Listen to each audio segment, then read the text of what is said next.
The nation froze in shock as Nigel Farage dropped a bombshell that ripped through Westminster like a political earthquake. With one dossier and a single phrase, £300 million stolen from the people, Farage shattered the thin veil of stability that Keir Starmer had been clinging to.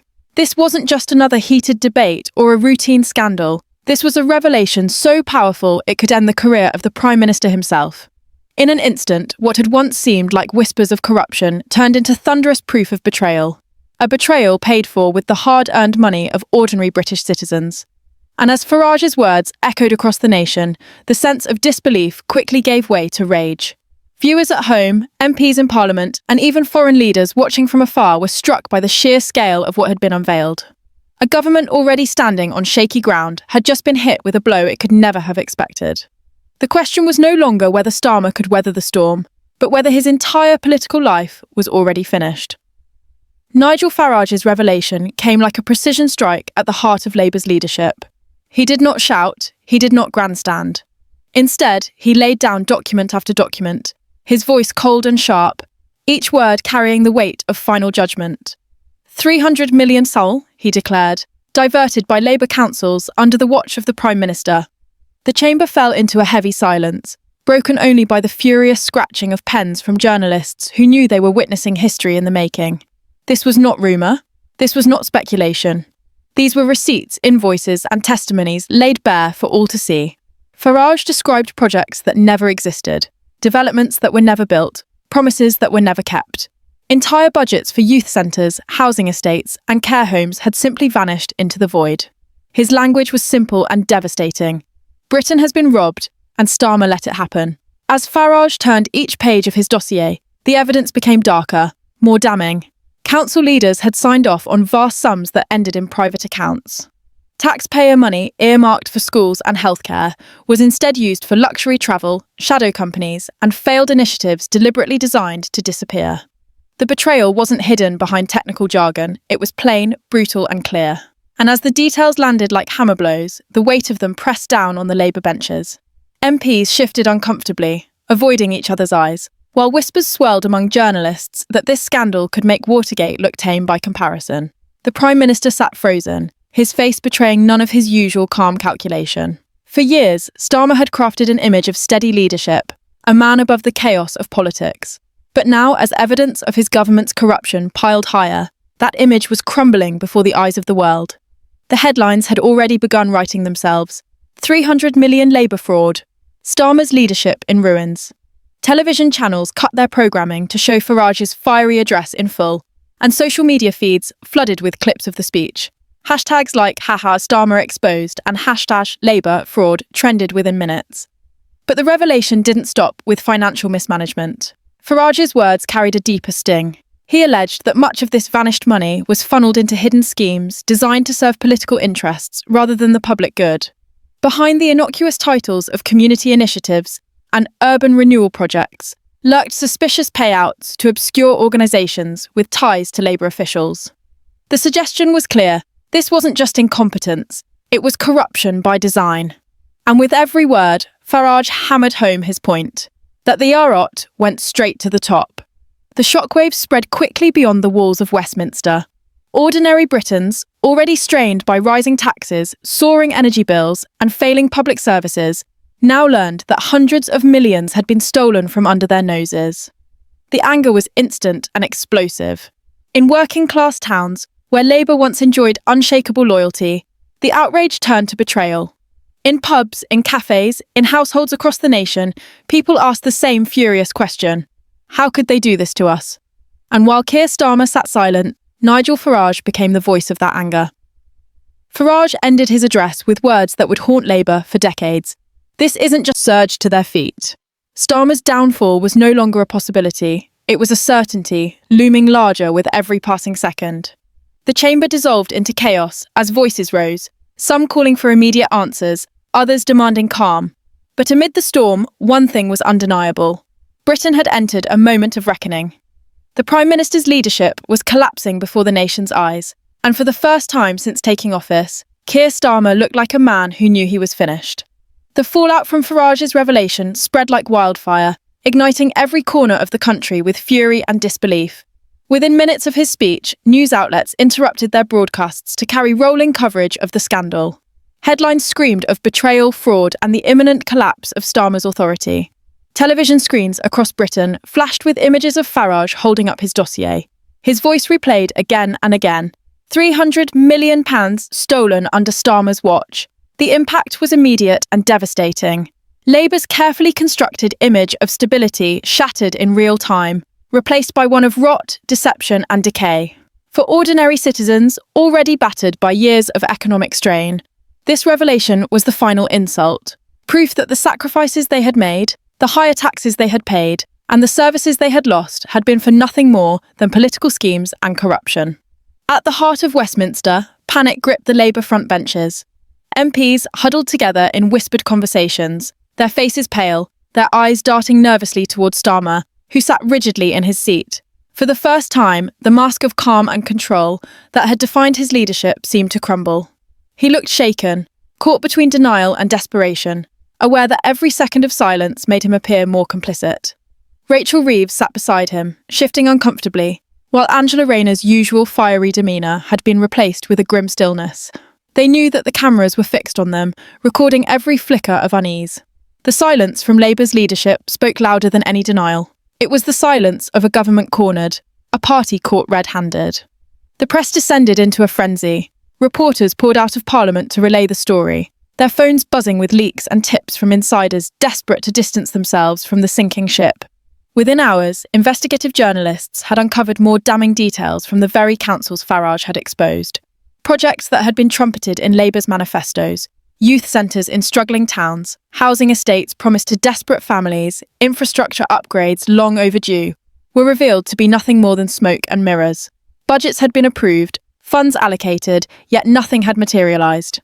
In one shocking case, a £25 million budget earmarked for building social housing resulted in fewer than 100 units, while the rest of the money disappeared into a labyrinth of consultancy fees and operational costs. Every new revelation painted a picture of betrayal deeper than anyone had imagined. Across the country, outrage exploded. Social media became a battlefield, as hashtags like #LabourLoot, #StarmerExposed, and #NoConfidence trended within hours. Thousands of posts surfaced from citizens sharing images of crumbling roads, shuttered libraries, and overflowing NHS waiting rooms, each captioned with the same bitter refrain: "Where did our money go?" The fury was not confined to one political camp. Even lifelong Labour supporters voiced their anger, some openly declaring they would never vote Red again. Outside local Labour offices, protesters began to gather with placards demanding accountability. In cities like Birmingham, Manchester and Leeds, chants of "Resign, Starmer" echoed in the streets. The scandal had not only struck Westminster, it had reached into the homes of every taxpayer in Britain. Meanwhile, Farage pressed his advantage. Reform UK's media machine went into overdrive, flooding the airwaves and social platforms with evidence from the dossier. Leaked emails, stamped receipts, confidential invoices. Each piece of evidence was released with surgical precision, designed to hammer home the message: Labour had betrayed Britain. Reform MPs appeared on every major network, their tone calm but filled with righteous resignations. One unnamed MP, quoted in the press, described the scandal as political suicide, adding, "He's dragged us into the abyss and we'll never climb out." Senior figures in the party scrambled to hold the line, but the fractures were too deep. Whips attempted to rally support, but loyalty to Starmer was evaporating with every passing hour. What had once seemed unthinkable, Labour MPs siding with the opposition, now became a chilling reality. The opposition parties seized the moment with ruthless precision. Rishi Sunak, smelling blood, called for an emergency session of Parliament to debate Farage's no-confidence motion. Ed Davey of the Liberal Democrats demanded a full-scale, independent investigation into council finances, accusing Labour of presiding over the largest abuse of taxpayer money in modern history. The SNP leader delivered a fiery speech from Scotland, condemning Labour's moral bankruptcy and demanding Starmer's immediate resignation. Westminster, already shaken, was now engulfed in chaos. Starmer's allies were abandoning him, his enemies were circling, and the public had already rendered its judgment. By the end of the day, the Prime Minister stood politically isolated, his credibility in ruins. The scandal had leapt beyond party politics. It had become a national crisis. Even those who had once defended him began to fall silent, unwilling to risk their reputations, by standing beside a leader accused of presiding over systemic corruption. The question was no longer if Starmer could survive, but how long he could cling to power before the inevitable collapse. And as the night fell over Westminster, the countdown to his downfall had already begun. The scandal was no longer just about missing money. It had evolved into a political earthquake with the power to reshape Britain's future. By this point, Nigel Farage had become the face of a growing rebellion against what many described as a decaying establishment. His speeches were circulating across social media at lightning speed, with clips reaching millions of frustrated voters who felt that their concerns had long been ignored by Westminster elites. Farage's warnings about corruption and secrecy struck a nerve, and the £300 million Labour fraud case became the ultimate symbol of betrayal. People did not just see it as financial theft. They saw it as proof that the political class had been living in luxury while ordinary families were left to struggle with high taxes, inflation, and collapsing public services.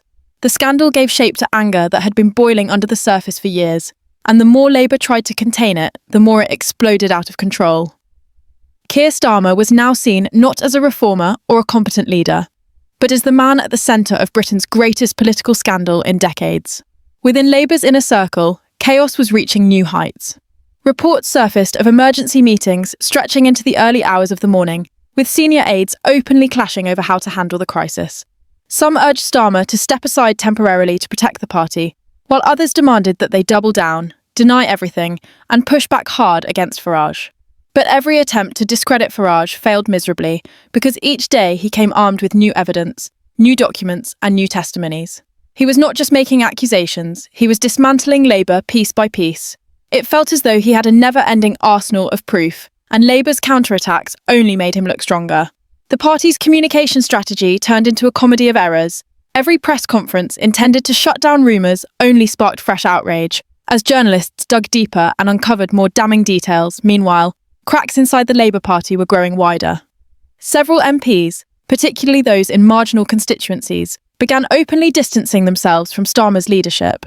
They feared being dragged down with him in the scandal and losing their seats in the next election. Some even hinted at defecting to other parties, with whispers that a handful were in private talks with Reform UK. This was no longer just about public perception. It was about political survival. Starmer's authority was eroding in real time, and his bought allies were becoming fewer by the hour. Even figures who once defended him with unwavering loyalty were now silent, refusing to appear on television to defend the indefensible. The silence was deafening, and as the scandal unfolded, the pressure began mounting from institutions outside of politics. Investigations were quietly launched, with financial watchdogs, law enforcement agencies, and even parliamentary committees now demanding answers. Farage's evidence had forced their hand, making it impossible to ignore the scale of the fraud. Rumours swirled that charges could soon follow, and the image of a sitting Prime Minister being questioned under oath no longer felt like fantasy. It felt inevitable. Britain had entered uncharted territory, and the sense of uncertainty was unlike anything in modern political history. Commentators warned of a constitutional crisis if Starmer attempted to cling to power while under investigation, and some suggested that the monarchy could even be forced to intervene. The entire system seemed on the brink of collapse, with no clear path forward. But what made this scandal even more devastating for Starmer was the sheer power of public opinion. Polls revealed a freefall in Labour's support, with approval ratings plunging to historic lows.